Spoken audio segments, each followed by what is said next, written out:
Hey, what's going on guys, it's Zen, and in today's video I'm going to be giving you guys a little tutorial about how the game works and what the game is about. Choose between good and evil and fight for your life in this thrilling 4v1 asymmetric action tribute to the 80s horror era, where a small town of teens face off against terrifying monsters brought to life from the aisles of their local video store. Video Horror Society combines tense skill-based gameplay with stunning set-inspired maps, over-the-top weapons, and endless array of colorful characters and costuming. No two matches are ever the same, as power shifts unpredictably between teens and the monster, ending in a guaranteed fight to the death climax. In between sessions, unlock an ever-expanding Video Horror Society movie show filled with new monsters, teens, and maps, along with extended and director's cut challenges and limited edition free cosmetics to become the ultimate player, collector, and fan. So basically, I'm gonna start off with what it's about. Basically, what VHS is about, it's a game. It's like Dead by Daylight, where 4 teens have to face off against the killer to survive, but instead of doing gens and unlocking the door to escape, you have to craft different weapons and go to different crafting stations to craft those weapons around the map, and you have to actually attack the killer to win. You have to defeat the killer to win. And this game also takes place in the 90s, which I think is pretty freaking interesting. And speaking of teens fighting off against the killer, there are 5 teens at the start, because this is an early access game. There's Gloria, Brett, Jess, Leo, Faith. Gloria is the leader, Brett is the champion, Jess is the assassin, Leo's the rebel, and Faith is the healer. And then for the monsters, we got Wirt, we got the werewolf, and then we got the doll master. And I'm also going to show you guys what the killer's perks are, so that you'll get an understanding of what the killer does. So first we have Wirt, which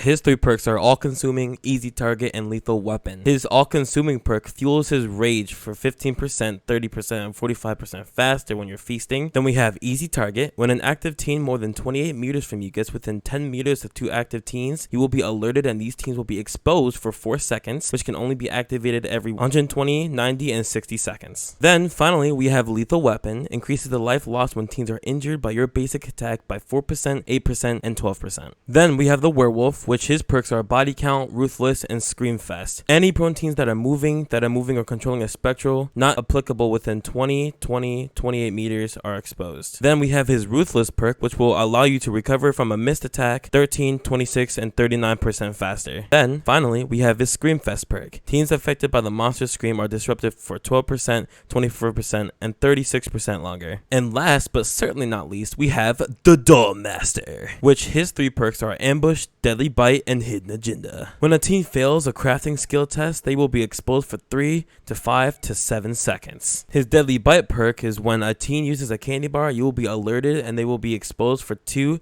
to 3.5 to 5 seconds, and it can only activate every 150, 90, and 30 seconds. And finally, hidden agenda. 4 to 2 to 0 seconds after a teen leaves the hiding place, the aura of the hiding place will be revealed to you for 6 seconds.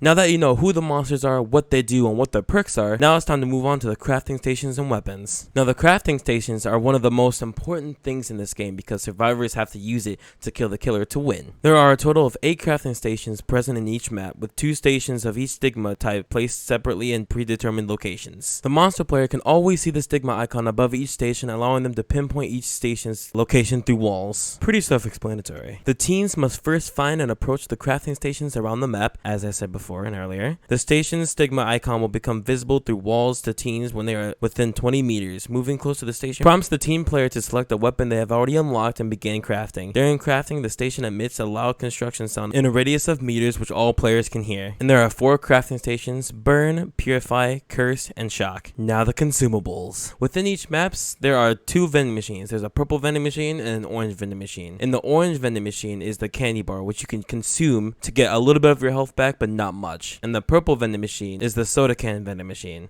and you can use that during chase. It's very effective during chase. You can consume that to get a little speed boost when you run. And speaking of maps, there are 3 at the moment, since this is early access, but there are 3 at the moment. There's a facility, which is Wart's map. There's a high school, which is the werewolf's map, and there's a hotel, which is Doll Master's map. All 3 killers have their own maps, which I think is really freaking cool. And now we get to the perks, the acts, the scenes, and the prizes. As I said, for the killer, each killer has their own perks. Teens have their own perks too. Each teen has 5 set of perks that they can equip to use during the match. They all start out locked except for the first one because you have to unlock them in the axe, and I'll get to that next. But for each character, they each have 9 different perks that you can equip to put in your 5 slots. So far, I only unlocked 4 perks for Faith, but as time goes on, as I grind, I'll show you guys the rest later. Each act has a tree of items which you can unlock by using aura every time you level up, and there are a total of 3 acts. It can give you items, cosmetics, and flux, aka in-game currency. And we certainly can't forget the prizes, which I'm about to show you that right now. Prizes are items that can be used prior to starting a match to change some aspect of the game. They are obtained from prize boxes which are earned periodically through earning XP during gameplay. Another way to get some prizes is if you use some of your flux on the prize boxes in the store. As shown on the screen here, you can get a teen prize box, a monster prize box, 3 teen prize boxes, 3 monster prize boxes, and 3 teen plus 3 monster prize boxes, all using your in-game currency, also known as flux. Now, continuing on talking about the prizes, there are different prizes which you can use as an offering for your next match. Prizes like Black Magic, Chompy Bar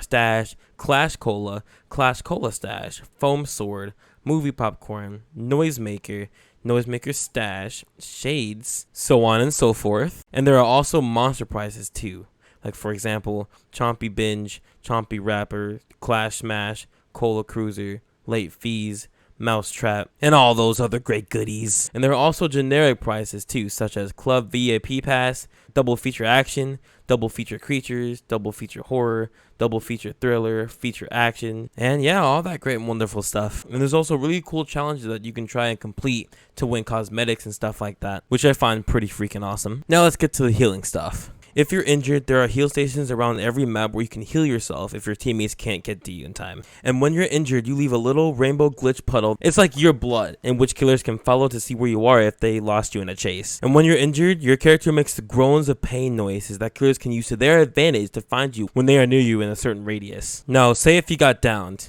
If you got down, you can choose to be a Spectral, which from there you can find some Luma to get your revive bar up so that your teammates can revive you much faster. By collecting Luma, your health revive bar increases, and from there, once your teammates get to your location, by the time they get there, they'll be able to pick you up instantly because you have collected enough Luma for your bar. And last but not least, running in footsteps. When you run, your character's footsteps can be heard by the killer when they're in a certain radius of you, injured or not. And that, my friends, is VHS. If you enjoyed this video, make sure to leave a like, subscribe, post notices on, and I'll talk to you guys later. Bye, guys.